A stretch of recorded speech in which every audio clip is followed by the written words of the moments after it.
Hi, so I'm Dena. And this is Sean.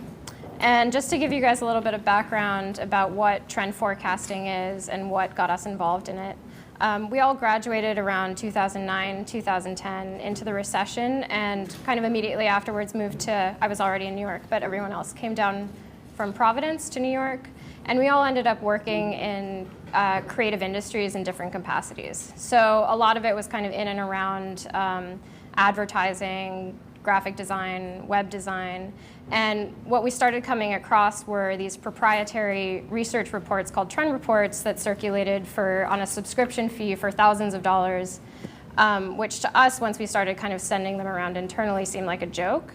They used a lot of like really infantile language and emoticons, and were kind of doing armchair like social criticism or social analysis, really.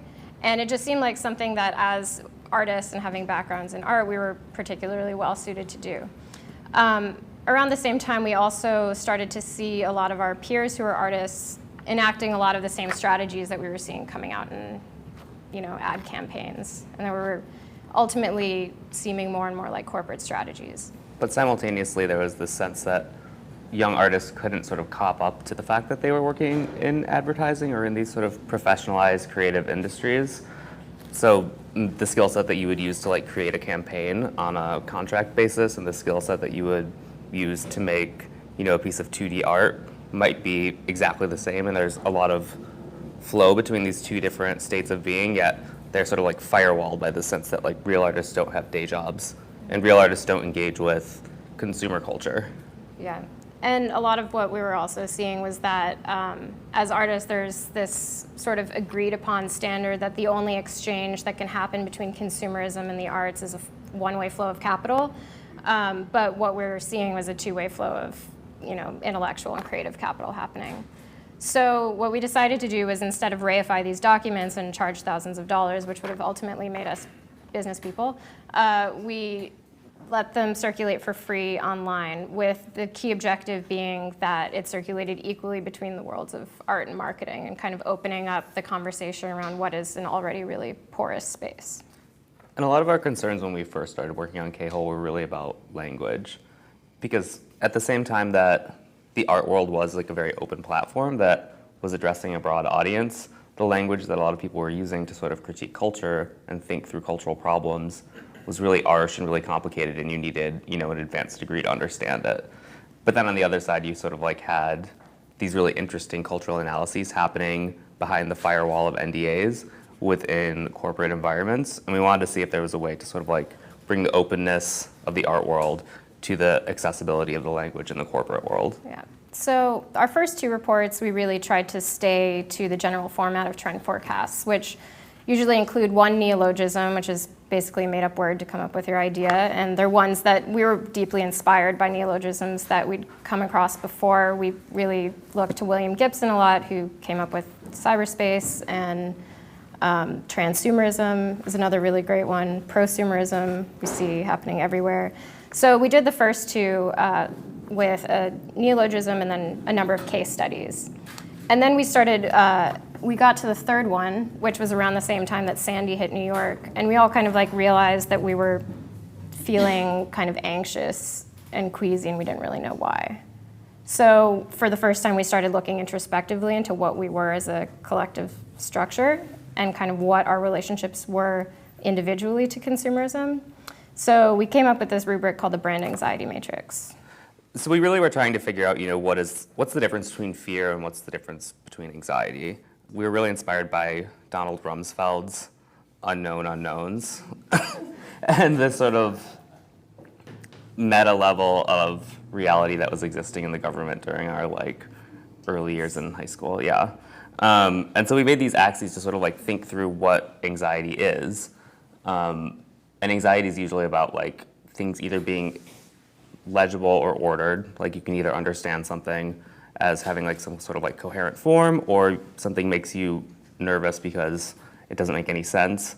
And then there's things that are legible and illegible, things that have clear messages that you can, that incept you, or things that have incoherent messages. And just definitionally, the difference between fear and anxiety is that fear is kind of the response to a known and visible threat.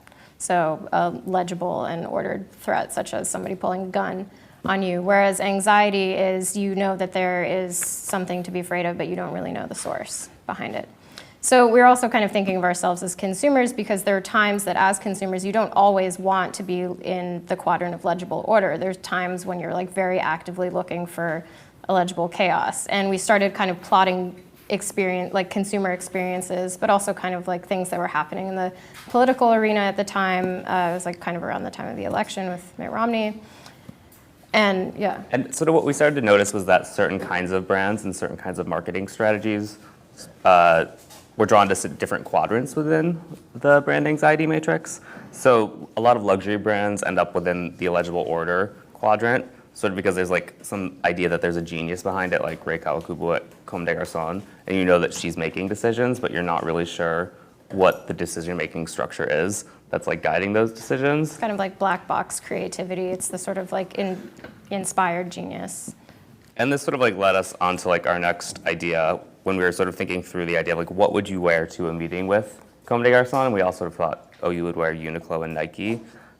And we were curious what it meant that we all immediately identified that when you're dealing with someone who has a really complicated relationship to like a certain semiotic structure, like in the fashion industry, then you would want to strip as many signifiers off of yourself as possible.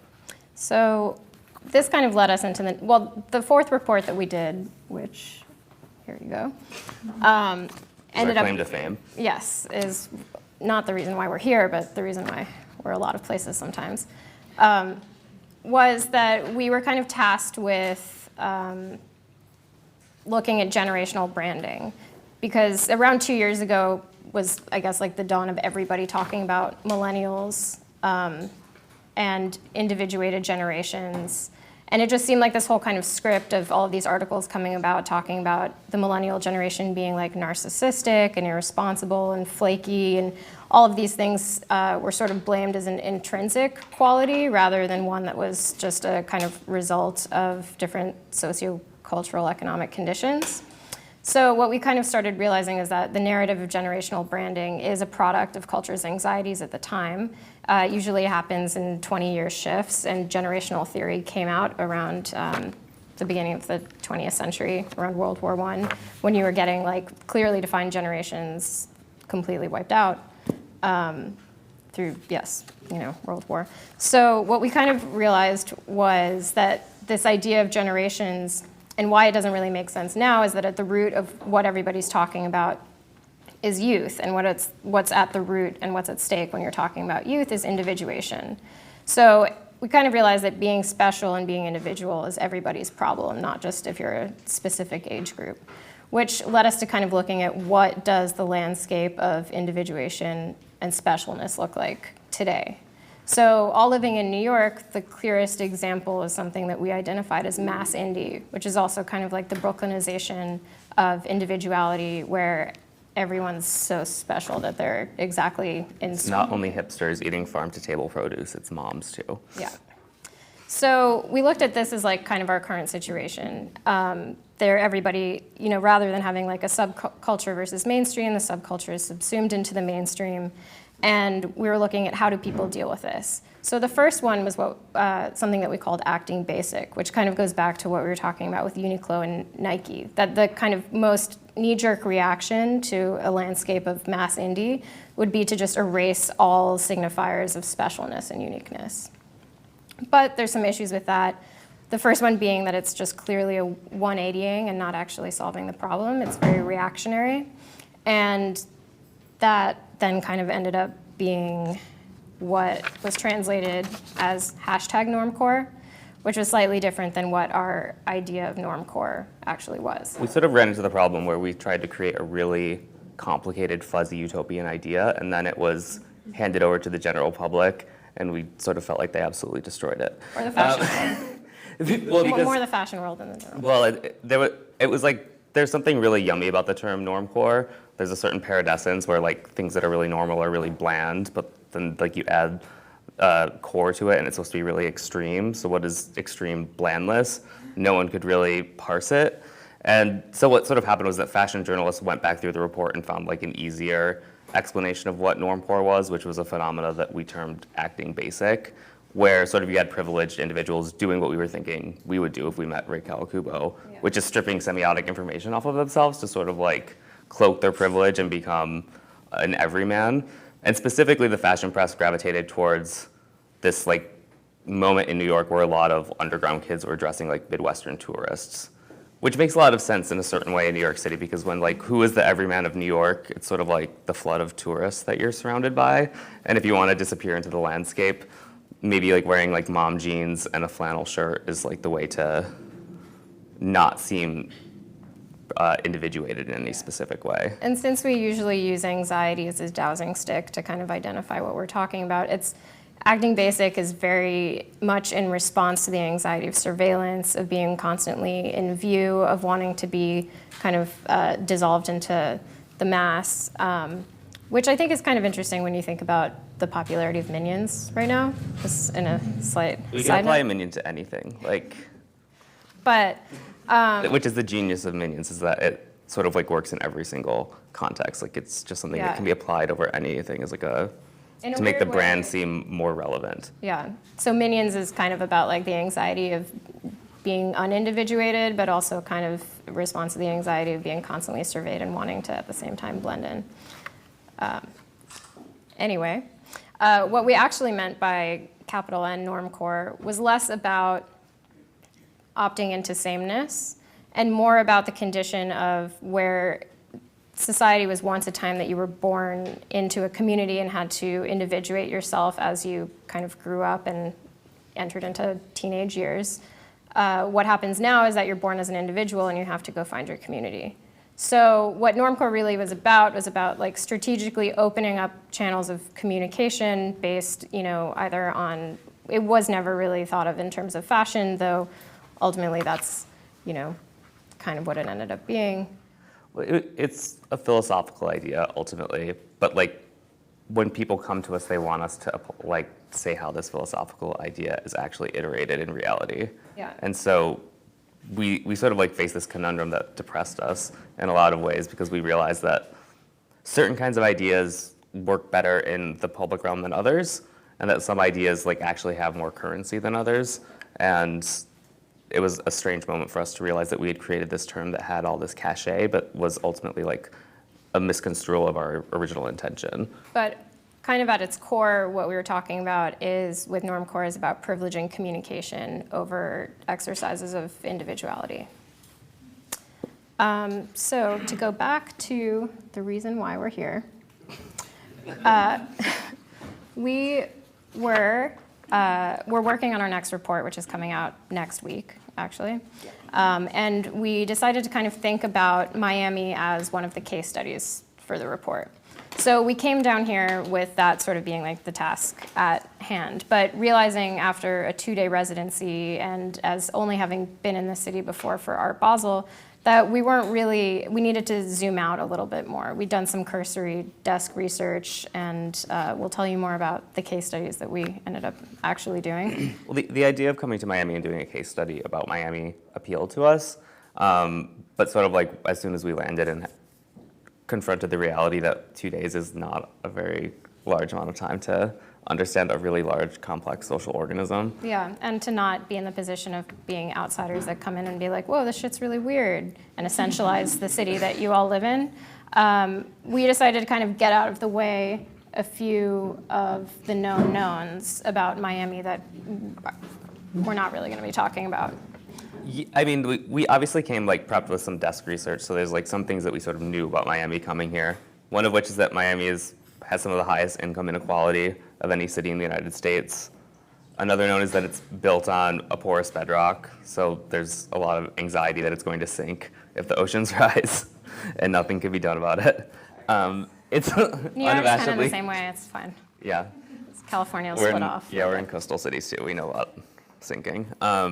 It's unabashedly consumerist and unapologetically superficial in a way that freaks out Americans from a lot of other parts of the country.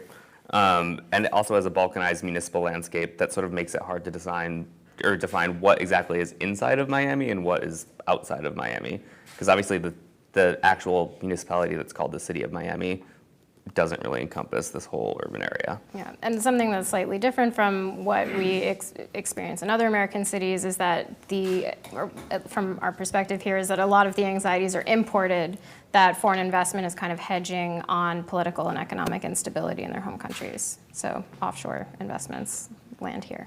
Yeah, there's a certain way that anxiety about what's going on in other parts of the world creates a flight to quality dynamic where money starts to move to places where, if shit hits the fan, you always have that condo in Miami. And so that is definitely like an underlying dynamic to how the city and its economy functions. Yeah. So then the way that we decided to actually approach our study of Miami is the way that we approach trend forecasting on a whole. Where we're not really looking at one case study. It's more about looking at smaller case studies and from that extracting through pattern recognition a larger trend. We like to move from the specific to the general because we feel like it helps us not make a lot of like really far-reaching presumptions or just ingest media narratives that other people have about certain like larger phenomena. So we came out with the normcore report, which was titled Youth Mode, in the fall of 2013. And since then, we've been sort of internally parsing, well, what do we do next? So we've done a series of mini reports, not in our traditional PDF format, but largely what we've done is we've been thinking through our ideas in the form of talks and documented videos, which is what this is. And this is also kind of a continuation of 2 talks that we've done previously, one that Sean and I did in LA during the Art Book Fair, and one that Greg Fong and I did recently at the Walker. So what ended up happening in our presentation, I don't know. What we were talking about in LA was this kind of phenomenon that happened with normcore, where we had basically 2 options. We could go out and try to correct the narrative as it was being spread virally online, or we could kind of strategically engage with the creative misinterpretation of the term. And when we started thinking about what actually happened, option 1 is known as the Streisand effect, named after Barbara Streisand trying to get images removed of her home off the internet, which just made everyone else realize that there were images of her home on the internet. And then option 2 was kind of what we're seeing happen with language at large. So this kind of fuzziness around language, you see it happening online all the time with just the total evacuation of terms, is that language is used as a case rather than the substance. I think that what we saw with normcore is that people are really drawn to ambiguity and to particles of speech or ways of speaking that don't have clear definitions. And we were wondering why that's the case. Why is everyone so anxious about how they speak online that they want to try and figure out a way to not actually have to commit to any like specific speech acts and to always have the possibility of renegotiating what they actually said? So we termed this consensus collapse, where terms don't really mean what they say that they mean anymore. And what ends up happening, if you think about the kind of like evacuating of the middle class of language, which is just plain speak, where things basically mean what they mean, in its place we've gotten total polarization of language. And on one end of that, its language has become purely functional. It's managerial, and it's the language of infrastructures and technologies. And then on the other hand, you get this other form of language that is completely subjective and intimate. So on the one hand, you say like this is true because the data model says it's true, and no one can really critique that unless they actually understand how the data model works, which most people don't. So that's sort of like already limits the number of people that can interact with certain kinds of utterances. And then on the other hand, people say, well, you can't really say that I'm wrong because it's my personal experience. And this is sort of like maybe like a Lena Dunham problem, where people complained about, like racial diversity on girls, but her out is to say, well, I grew up as like a privileged white girl in New York, and my New York was explicitly white. So it's not a problem that I don't include white people in my television cast. So this kind of catches you in a bind, where in either way, as the listener, as kind of the receiver of language, there's really nothing that you can argue either way. And we term this unimpeachable language.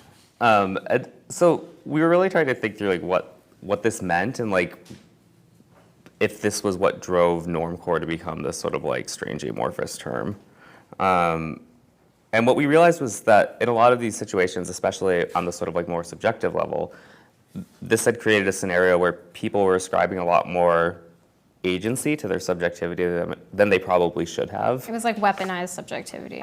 And kind of like one of the things that led us to this was a series of videos, or a kind of a style of videos that we saw, kind of emerging around us, where, a lot of them you can see on Nowness, or like the Selby videos, where it's just, portraits of people completely wrapped up in their subjective sphere, where nothing can really be, We called it video hell, but you could probably also call it lifestyle porn. Because there's a communicative act happening where like people are like speaking to you, but then also the way that everything is set, and there's like semiotic information over everything. So you end up with like this totality of a lifestyle that's or just people and their decisions. Yeah, everything it's implicit when you sort of like have these lifestyle videos, that nothing is left to chance and that everything is considered and that everything has a sort of like very specific decision behind it. And then something that we were also seeing in the same class of videos that was slightly troubling was this same style being used by major telecommunications networks. So you have AT&T with their mobile generation. What else was it? I don't know. It's like the Selbyization of advertisements.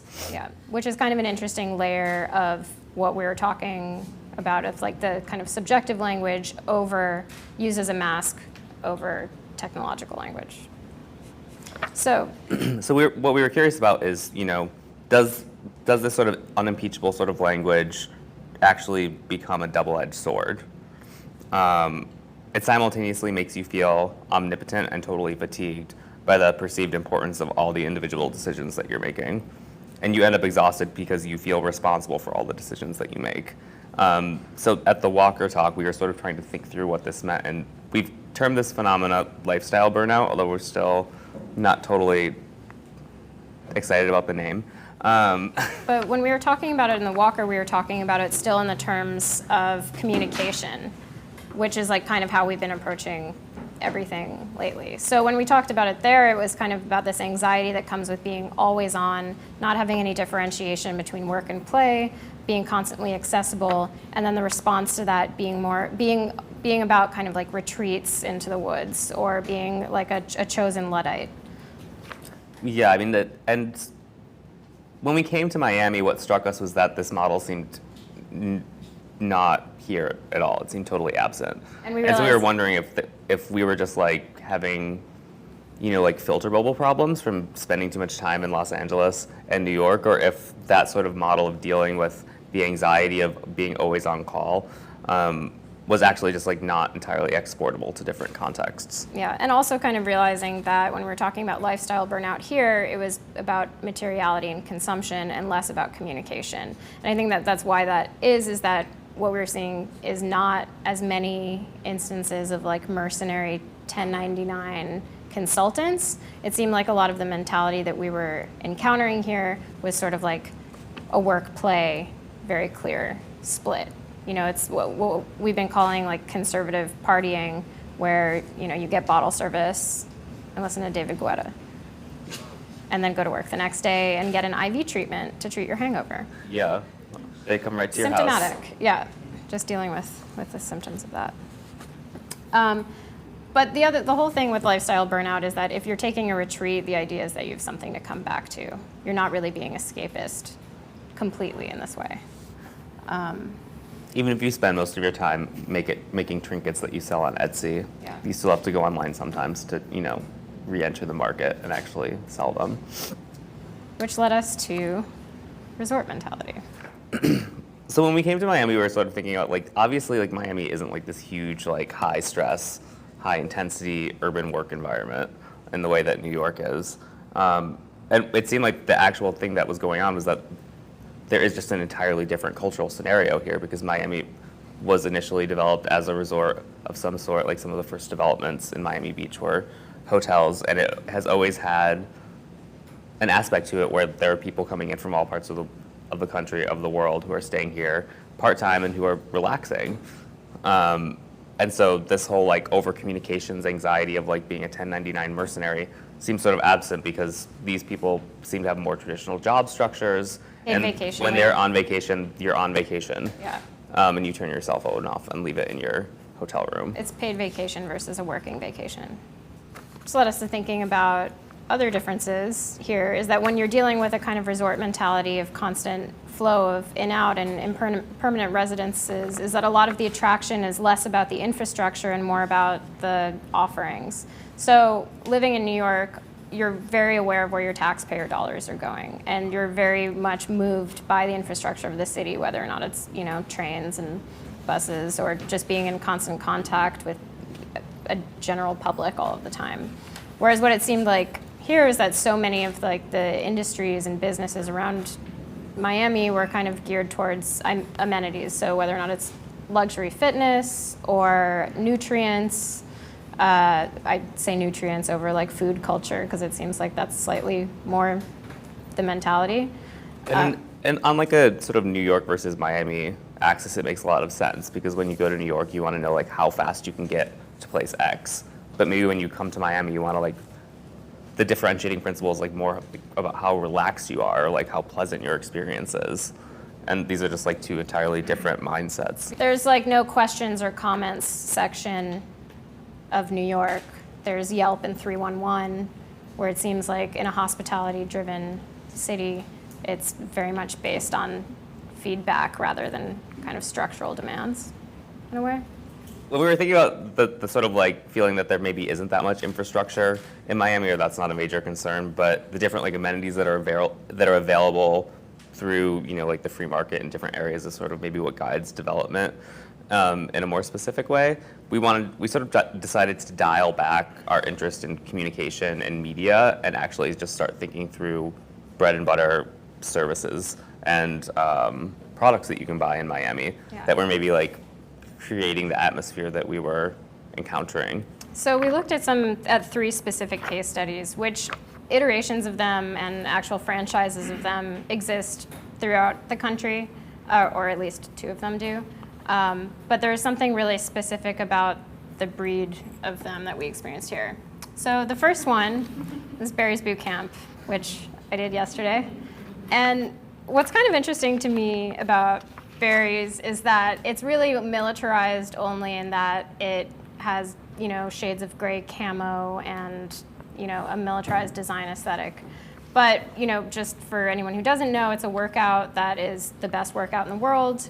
That mixes like high intensity cardio with weightlifting in a dark room with loud EDM, and it's pretty disoriented. It's pretty disoriented. It's pretty disorienting too. I also have never run like, you know, 11 miles an hour, 10 miles an hour. It's horrifying. But what we kind of like find interesting about it is this like performative militarization of fitness, which isn't new per se, but is being like very much incorporated into kind of, it's something that was like always like slightly more foreign to like the female body in a way, where like when a lot of times when you think about boot camp or CrossFit, there's like a very kind of clear intensity divide that gets gendered really quickly.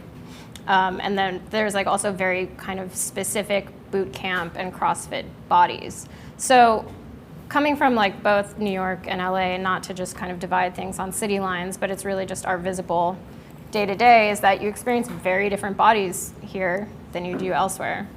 Ones that are kind of seem to be more like point oriented rather than sustainably oriented, where it seems like the maintenance of these things are for specific moments, like whether or not you're a fitness or you're a competing fitness athlete, or, you know, it's less of like a sustainable spiritual yogic practice or long-term, you know, long-distance running or something like that, which is really... It seems a lot more like running a marathon, where a lot of the question is like, can I do it? Can I make it through Barry's Boot Camp for some predetermined period of time? Can I do like, which is like sort of like, can I do the Bikram Yoga Challenge? Yeah. Can I run this marathon? Where it's not actually part of a health practice per se, but it's more about like a very demonstrative practice. Yeah, it's about something experiential, and it's sort of like a contest. Yes. Which kind of goes back to like our idea of timing in the city in general, of whether or not you're kind of having like a distinct on and off state, or if you're having an ambient experience with something. Which leads us to case study number 2, which is something called Vita Squad. So, Which I did yesterday. which Sean did. Vita Squad is a mobile service where they will come to you, or you can go to them, as we did. They're housed in a luxury fitness facility called Anatomy 1220. And what they do is they have a licensed EMT come and give you an IV. And you can get the IV of different solutions. So there is an immunity one, there is the basic hydration one, which really, like, when they talk about it both online and in person, is really a lot about curing hangovers. I think that's the basis of this business model, because it also exists in New York, but it's not, the product offerings aren't as advanced as they are here. Like in New York, there's Dr. IV, but he just comes and gives you an IV after like a night of partying.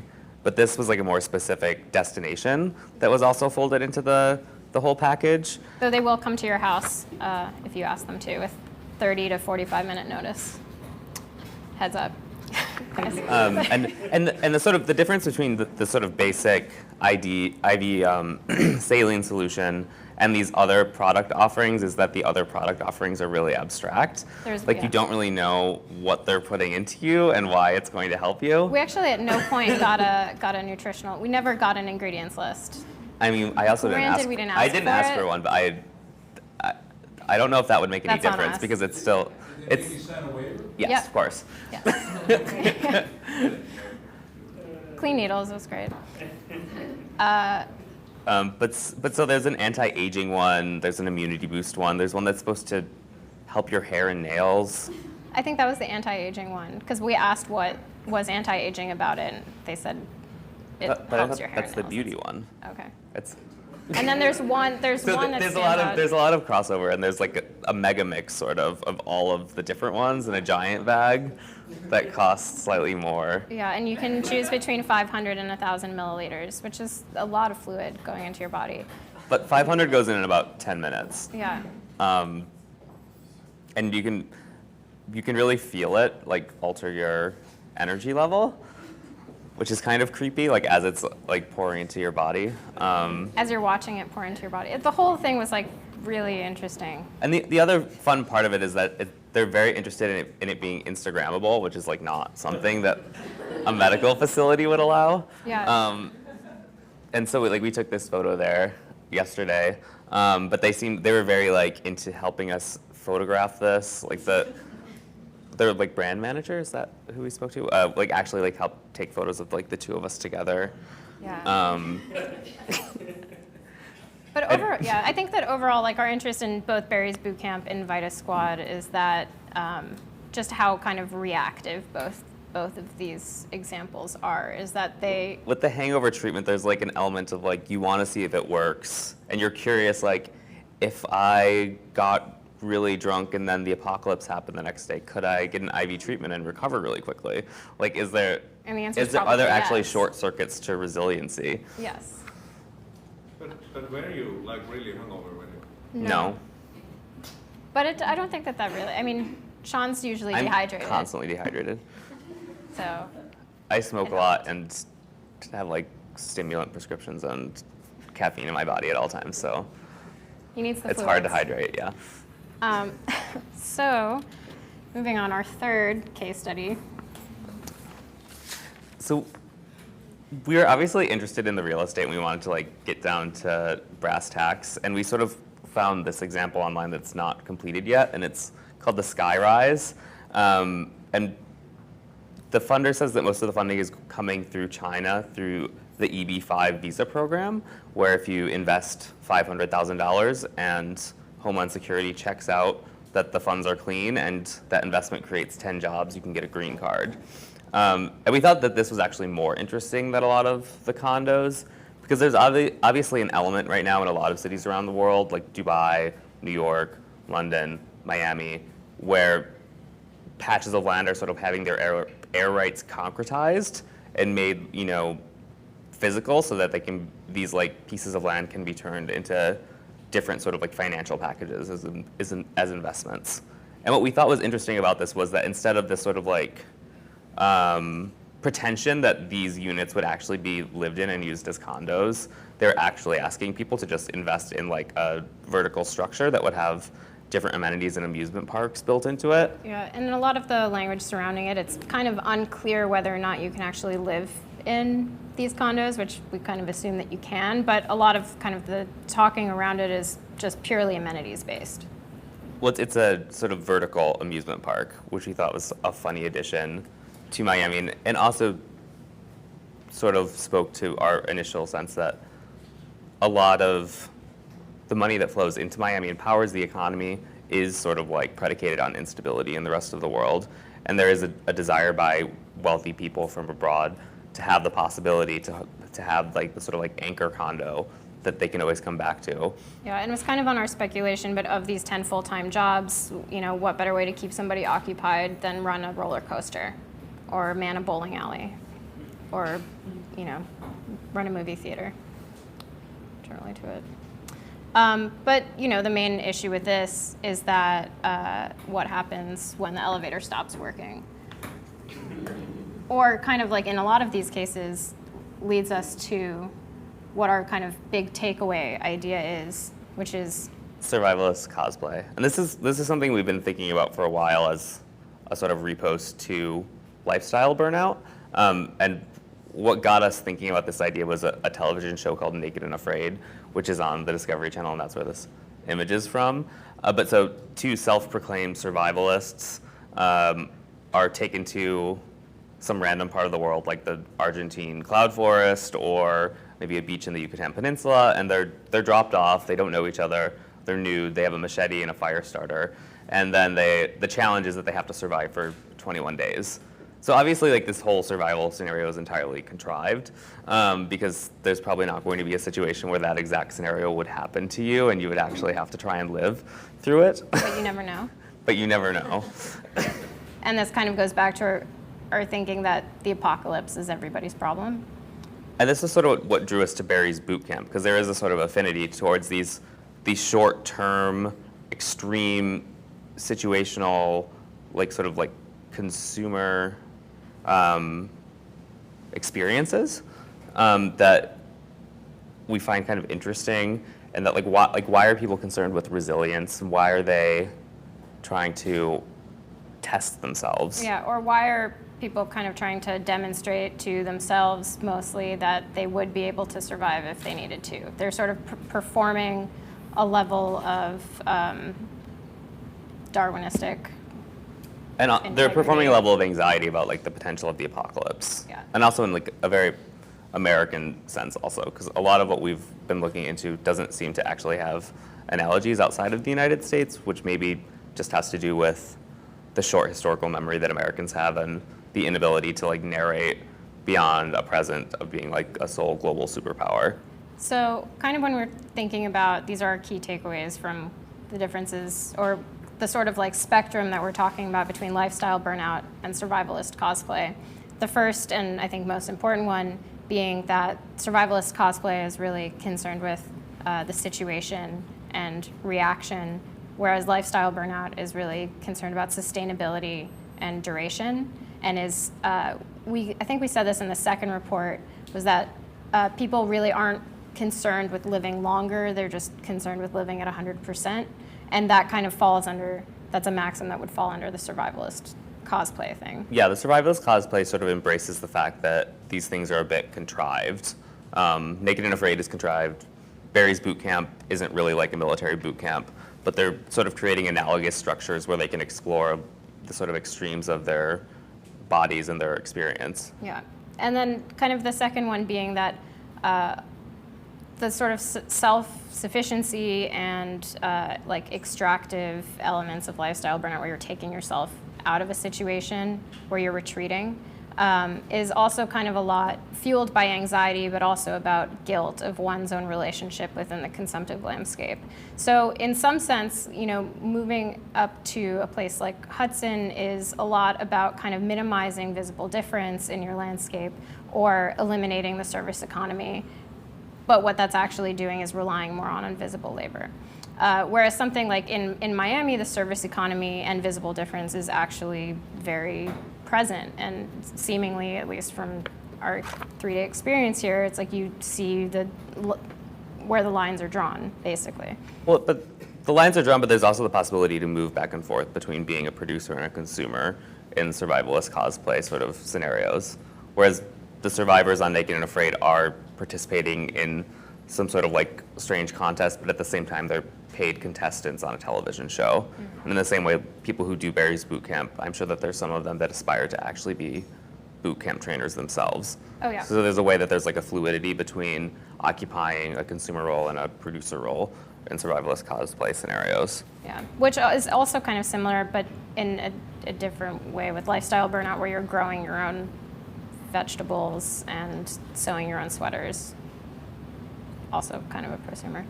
But back to the comment that I was making about the elevator going out in the skyrise, is that one of them is survivalist cosplay is really interested in intangible capital and still kind of has like a deeply rooted belief in global capitalism, whereas something like lifestyle burnout is a little bit more interested in material capital and inherent value in objects and materiality. So this would be kind of the instance of people investing in gold and precious metals versus people investing in condos and real estate. Lifestyle burnout is still really reliant on the idea that you can escape the sort of like capitalist imaginary and stop being a consumer at some point, that there is some outside to the economy that we live within. Whereas the survivalist cosplay is really always encapsulated by like these different consumer spheres. Yeah. So this kind of wraps up what our takeaways have been over the past few days. Our report's coming out on the 18th, and the subject of it is magic. And we've been taking a lot of photographs while we're down here, which will be incorporated into that report. But since largely what we've been talking about are assumptions based on our 48, 72, 30, however many days we've been here stay, we would love for this to kind of become a workshop and talk more about what the lived experience is, more so than the assumed one.